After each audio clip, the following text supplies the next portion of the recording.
good? Everyone's good? Everybody good? Everyone's Good, we're good, yep. Everyone's good, okay. Thank you. Thank you for being with us here today. Bonjour tout le monde, merci d'être ici avec nous. Nous sommes ici sur les territoires traditionnels des Mississauga, Anishinaabe, Haudenosaunee, et Huron-Wendat. We're here on the traditional territories of the Mississauga of the Credits, the Anishinaabe, the Haudenosaunee, and the Huron-Wendat. We are going to get to the reason that we planned yesterday and the day before to be here. But before I do that, I first want to say that I have been losing sleep, as I think a lot of people in Canada have been, over the situation in Afghanistan. We are extremely concerned about it and preoccupied by it as a party. We have been thinking about what can be done as a party. And we are, after having thought about it and discussed it and consulted with constitutional experts, we are today calling for an emergency recall of Parliament in order to have an emergency debate on the emerging situation in Afghanistan and what Canada's response to it will be. Now, our engagement in Afghanistan began 20 years ago after the events of September 11th, 2001. Since that time, Canada has engaged in one of its most significant military operations. It has included over 40,000 military personnel. It has cost the lives of at least 159 soldiers directly in Afghanistan, and it wounded thousands more. Not just in Afghanistan, but since that time as well here in Canada, and many military personnel continue to suffer the impacts of their involvements in that war. We know that we went into Afghanistan because we wanted to ensure that Afghanistan did not become a base of operations that could be used to launch terrorist attacks. We know that we wanted to help the people of Afghanistan towards democracy and to protect women and girls in particular who had been suffering for many years under the oppression of the Taliban regime and their draconian laws that prevented them from going to school, leaving the house, and having jobs. And we had many Afghans help us while we were there. So the question now becomes, what do we do? What are our responsibilities to the women and girls who are left behind, the 14 million women and girls, to the Afghan helpers who we told we would make sure we're protected. We said we would make sure we're safe.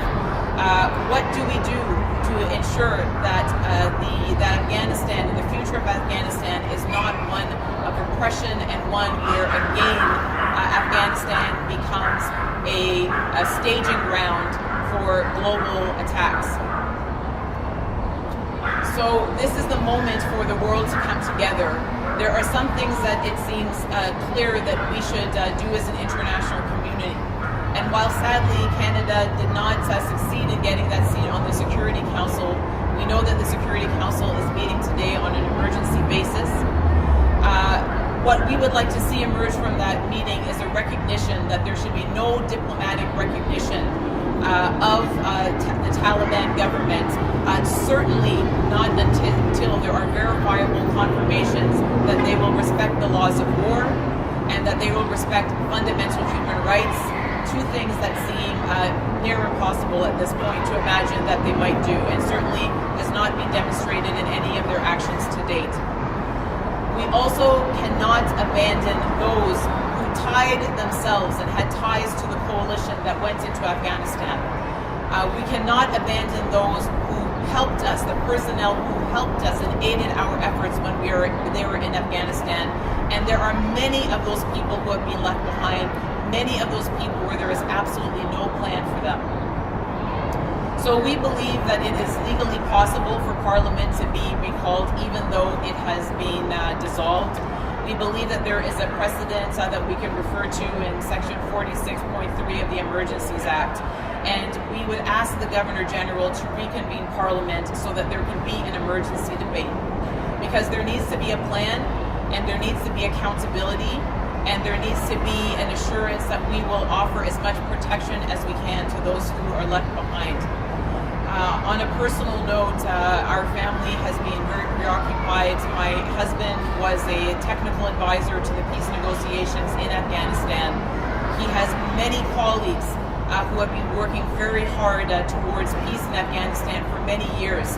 Some who have gone into hiding, some who have had to flee the country, and others who are trapped because the commercial flights have closed, and because it is now approaching near impossible to leave the country. And so I'm thinking of those people. We are thinking of, my husband is thinking of his colleagues, and we are thinking of how we can come together and do what we can as people here in Canada to protect and support the people of Afghanistan in this incredibly difficult time.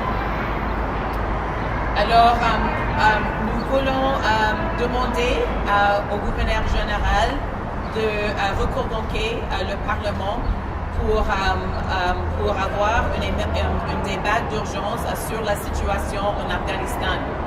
On sait que les talibans, il y a à peu près 2 semaines, ils ont commencé de reprendre le pays d'Afghanistan.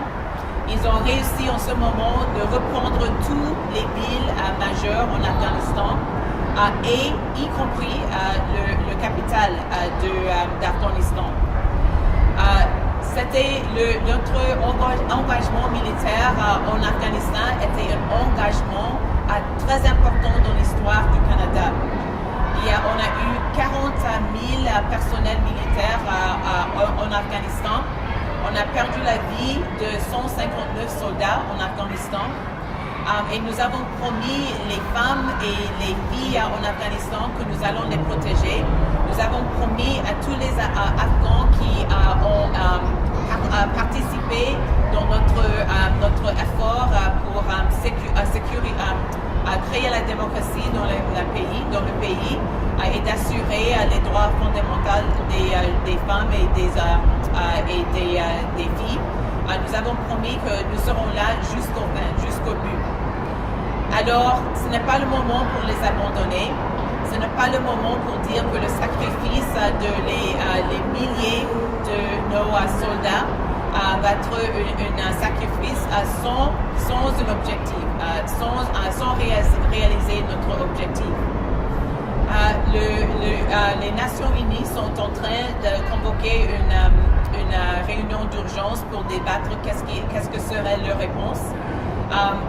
Notre parti croit que c'est le moment pour dire d'une voix claire, notre gouvernement, les autres gouvernements du monde, que nous n'allons pas reconnaître diplomatiquement le gouvernement du Taliban sans qu'il y a une possibilité d'être sûr qu'ils vont respecter les droits de guerre et respecter les droits fondamentaux aussi.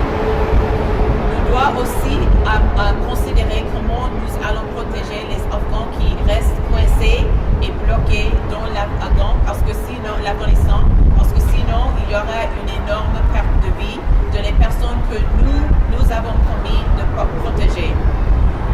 Alors, on croit que le Parlement peut être convoqué pour un débat d'urgence. On croit qu'il y a un précédent pour le faire dans l'acte de ce qui concerne les urgences, the Emergencies Act. On croit qu'il y a le précédent. On croit que c'est le moment parce que nous sommes dans une situation d'urgence à l'étranger. We are in a foreign policy emergency, and this is exactly the situation where we believe it would be possible to recall Parliament. So, moving on to what we intended to discuss today, you'll see behind me this extraordinary graphic. This is a map of Canada. I mentioned yesterday some numbers which we'll be mentioning time and again. These are numbers that really drive home why we should not be in this election in the first place, because we have important business to manage right now and because our attention needs to be elsewhere. Here we will see 270. 270 is the number yesterday of forest fires that were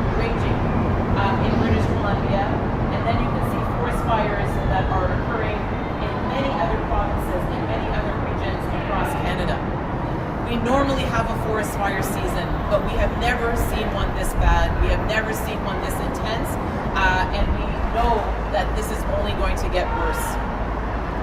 Here we also see the little waves across the country, and this is where we are experiencing rising sea levels. We are experiencing rising sea levels all across Canada because climate change is real, climate change is here, and the impacts can already be felt across our coastlines. You will also see thermometers distributed across the country. These are to show where we have our urban islands, our urban heat islands. An urban heat island is an island, a microclimate of temperature, where the temperature is significantly higher than it is in rural areas. And you will see that we have a number of those across the country. We are standing in an urban heat island. This is an area where you can see there is very little greenery.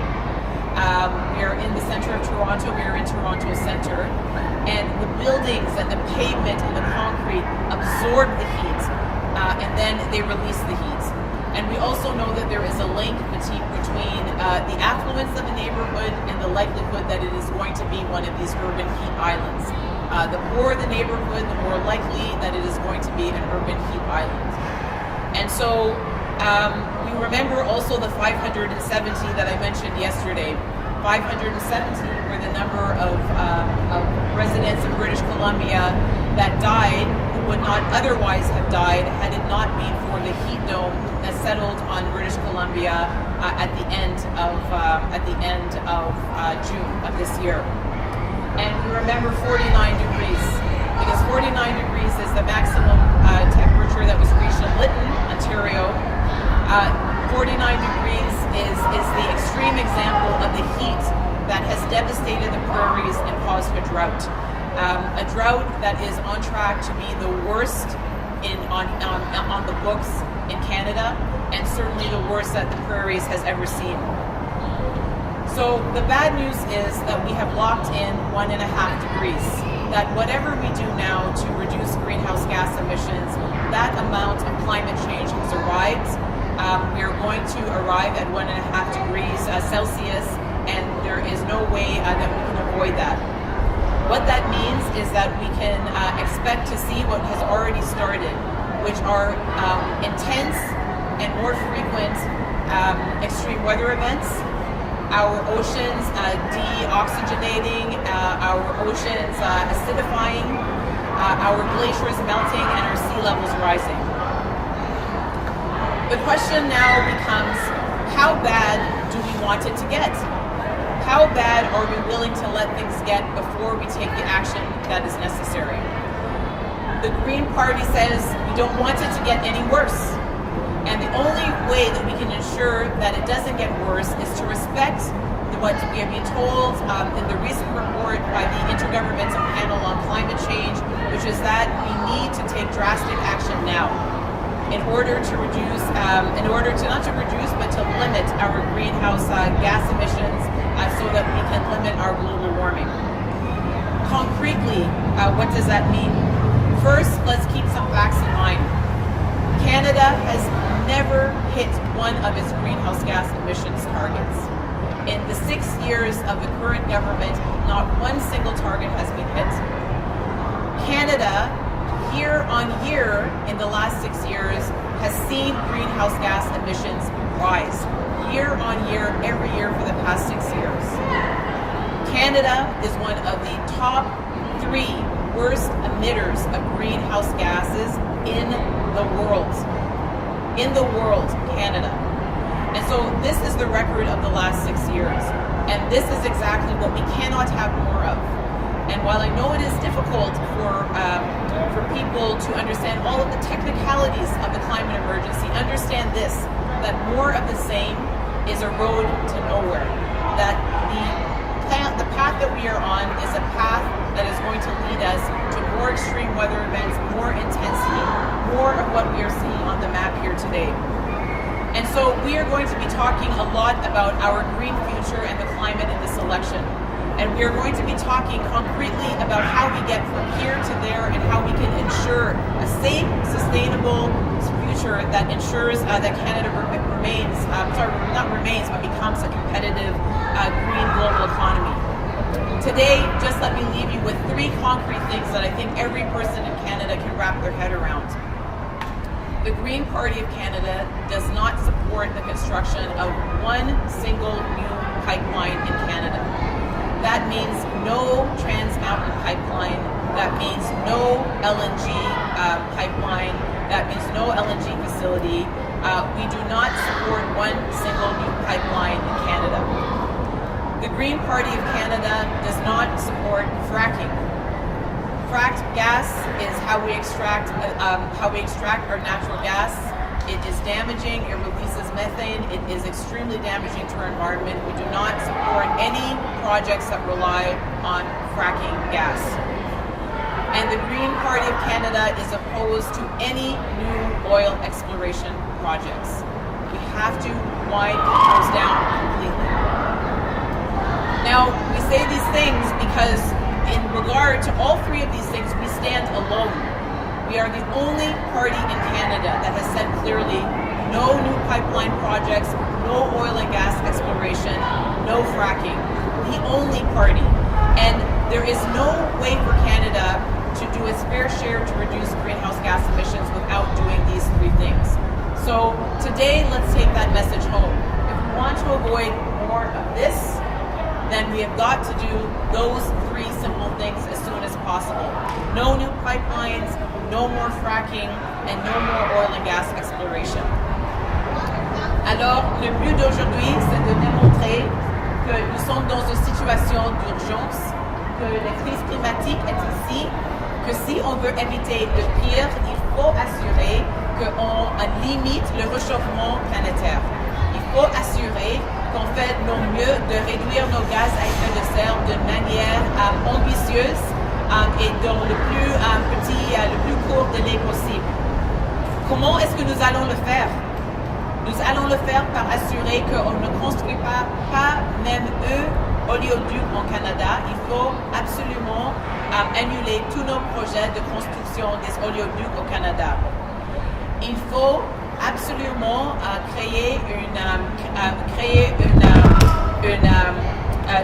abolissez totalement la fracturation hydraulique et les projets qui sont liés à la fracturation hydraulique. Et il faut absolument annuler tous les projets de forage, d'exploration. Ces 3 actes vont nous aider à faire notre part. Parce que le fait, c'est que notre gouvernement, ça fait 6 ans, n'a pas réussi à réduire les gaz à effet de serre, même par 1 degré. Nous sommes un des pires émetteurs de gaz à effet de serre au monde. Nous sommes un des pays, ce seul pays du G7 qui n'a pas réussi à réduire le gaz à effet de serre. Et on sait maintenant que l'impact est ici au Canada, que l'impact est historique ici au Canada.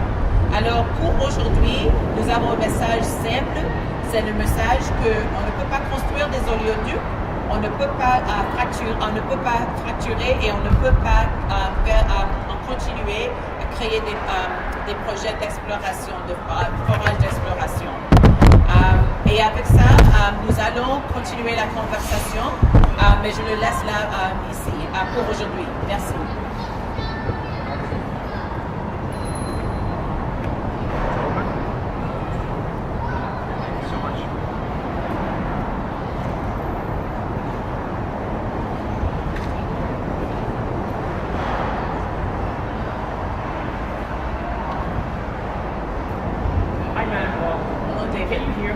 Yes, I can. Very loud. Yes, I can. I have a number of questions to ask you, but I'm just going to ask you first off about mandating vaccines. Should there be mandatory vaccines for public sector employees and other places of federal jurisdiction? Thank you for the question.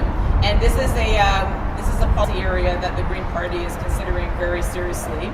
First, we should say clearly and off the bat that vaccines save lives. And in the context of COVID-19, vaccines have saved lives. Vaccines have helped us to reduce hospitalizations.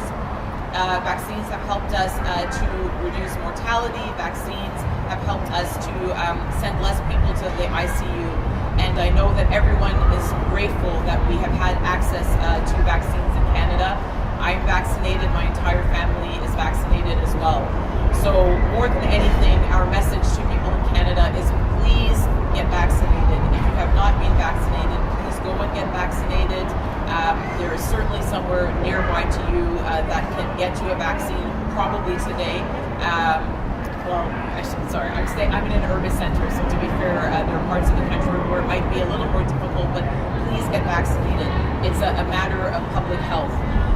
With respect to vaccinations of public servants, federal public servants, I'm interested in knowing the details of the government's plan.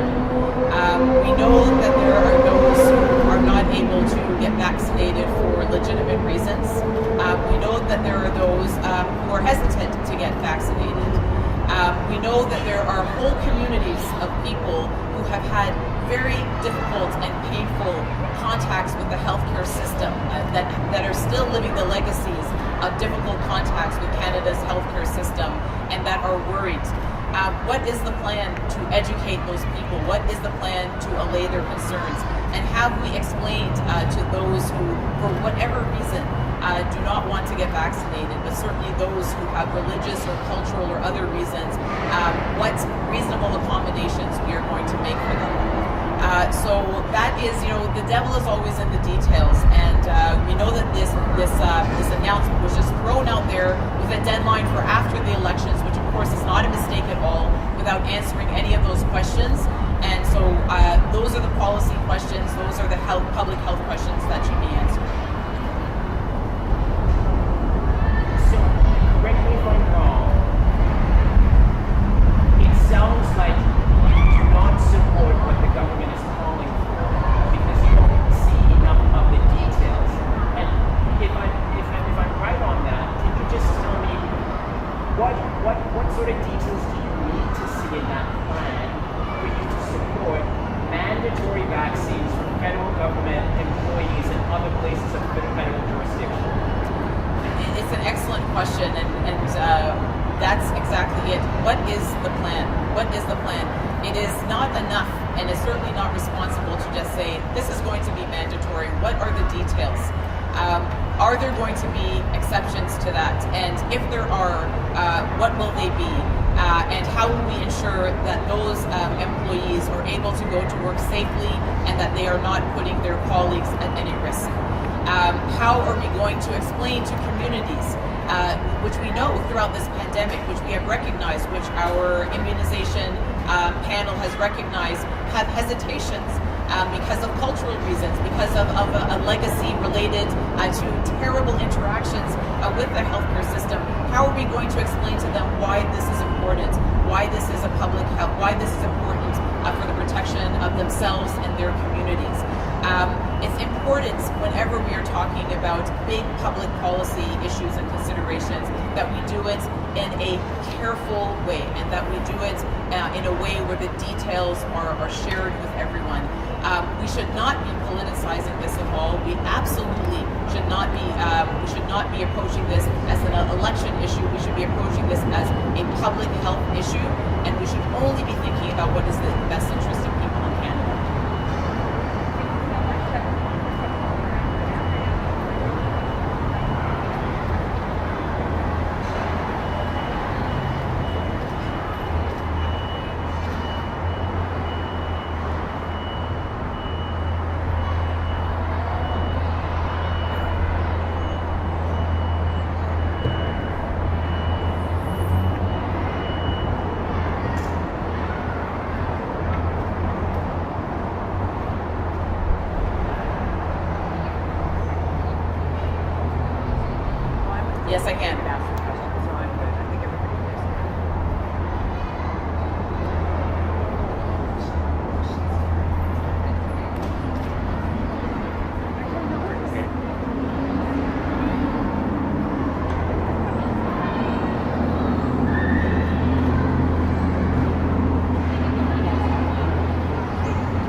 So what I've said is that. So the question that I've just received is about recall in Parliament. And I believe that this is legally possible. I also have spent this morning, I woke up thinking, what can we do? We called an election yesterday. When I say we, let me disassociate myself from that. I did not call an election. The Prime Minister chose to call an election yesterday, knowing that the Taliban was marching on Kabul, knowing that the capital was about to fall, and knowing that we had left behind not only the people who had tied themselves to Canada, not only those who had helped us in good faith when we promised to take care of them and their families should the worst happen, but also the 14 million women and girls that we know were going to be left to a terrible fate because we had seen what rule under the Taliban had been like for them. So that is what I woke up thinking about what can we do. Parliament has been dissolved in the midst of this foreign policy crisis. And so I've asked that question, and as my understanding is that it is legally possible and that we can take some guidance. This is not, again, the section to rely on, but it gives us an indication of the kind of circumstances under which Parliament could be recalled. And so I believe that this is one of those. I believe that the Governor General could seek to convene Parliament to have this emergency debate, precisely because this is a foreign policy emergency, and it is the kind of exceptional circumstances under which one would be seeking to recall Parliament. Let's keep in mind, Alex, that today the United Nations Security Council is having an emergency debate on Afghanistan and on the international response to Afghanistan. The UK Parliament, another member of the coalition along with ourselves and the United States, recalled their parliament for an emergency debate. And so surely we are not going to sit here in Canada because the Prime Minister has called this ill-advised election in the midst of many different kinds of crises and say our hands are washed, there's nothing that we can do, we are abandoning people to their fates because we have dissolved Parliament. I believe that this is legally possible, and I certainly would encourage our constitutional experts and our government to put their minds to how we can make this happen.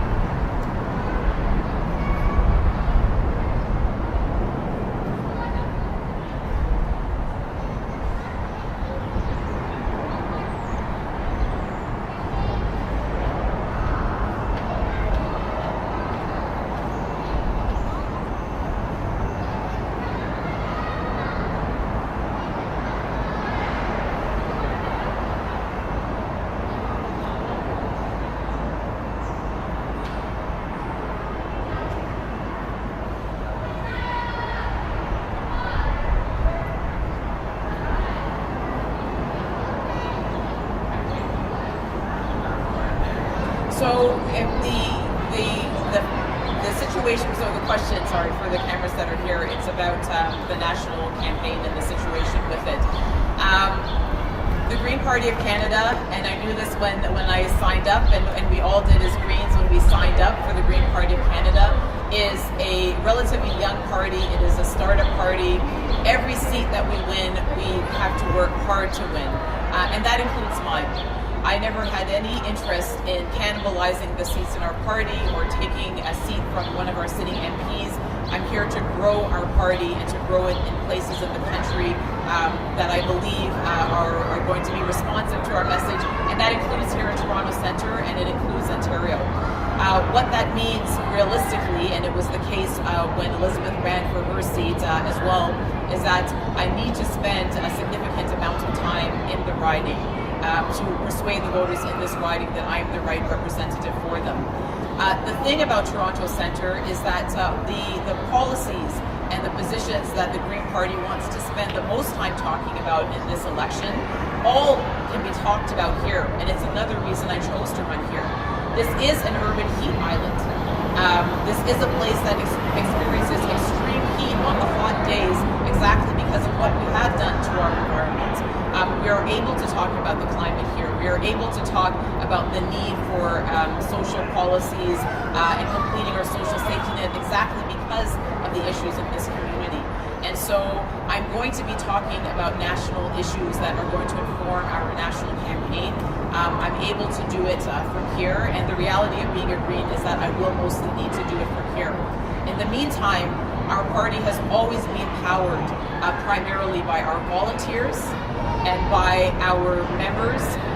We know how to run a campaign under any set of circumstances, even the outrageous circumstances of running a campaign during a fourth wave of the pandemic. And so we expect that voters are going to have a strong Green option to vote for across the country, and that by the time the campaign is over, they will know what their choices are, they will know what we are offering them, and they are going to, we believe, be ready to vote to elect Green MPs in their area.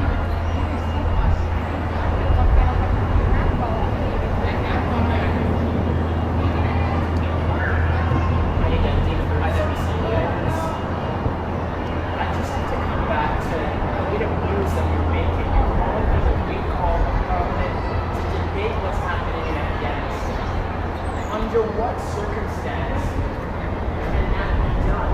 You know, I'm not a constitutional expert.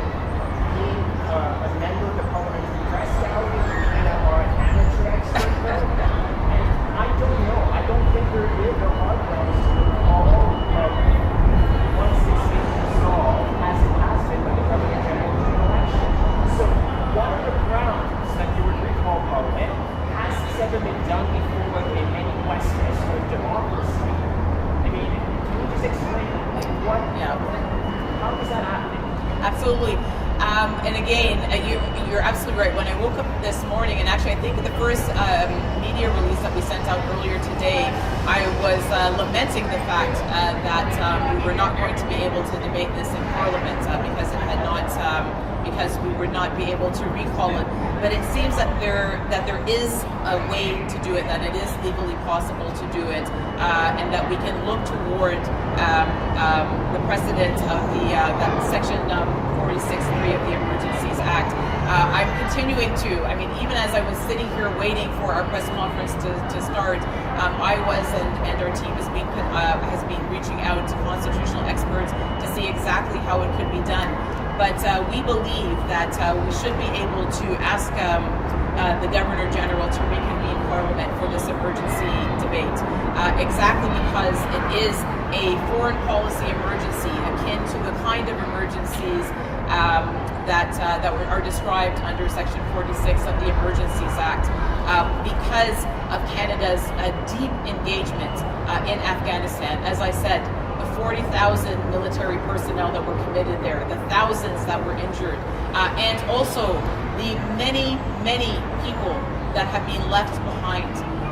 This is a question of global security, it's a question of national security, it's a foreign policy emergency, and even with the dissolution of Parliament, we believe that it should be and is legally possible to reconvene it in these exceptional circumstances in order to speak about, not just to speak, not just to debate, but also to hold the government to account for what is not being done in Afghanistan, to ensure that we are not abandoning the 14 million women and girls that we promised to protect to their fate, to ensure that Canada has a credible, doable plan to extract all of the people who are tied to our coalition and all of the people who are helpers, and to ensure that to the greatest degree possible that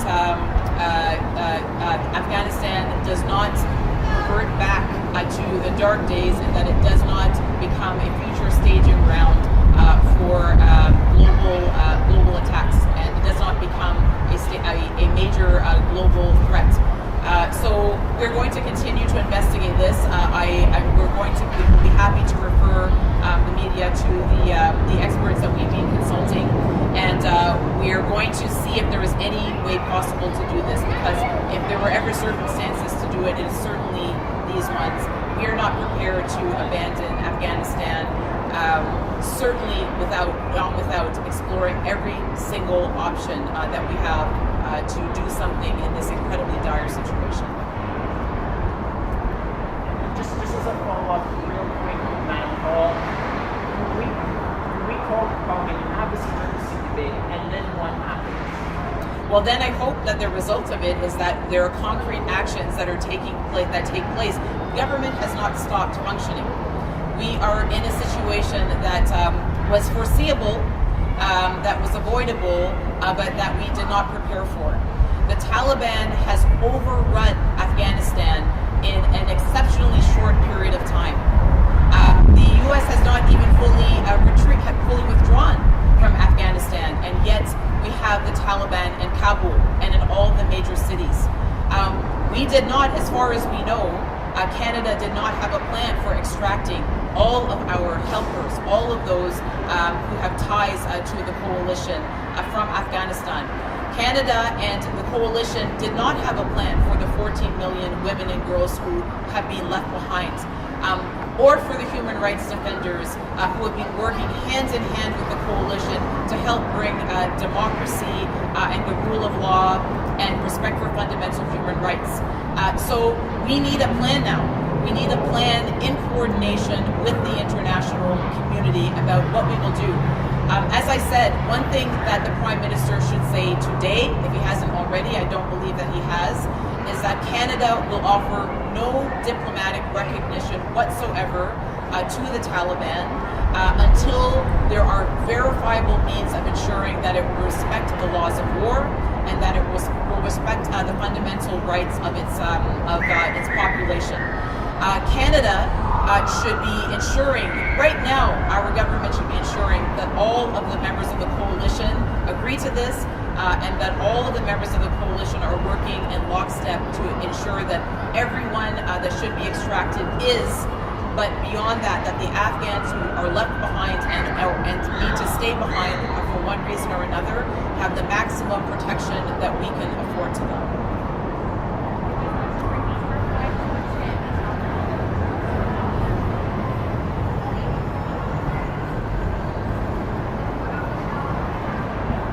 Perfectly.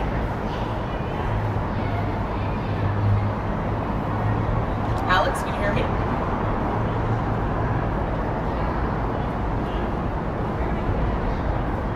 Yes, I can hear you.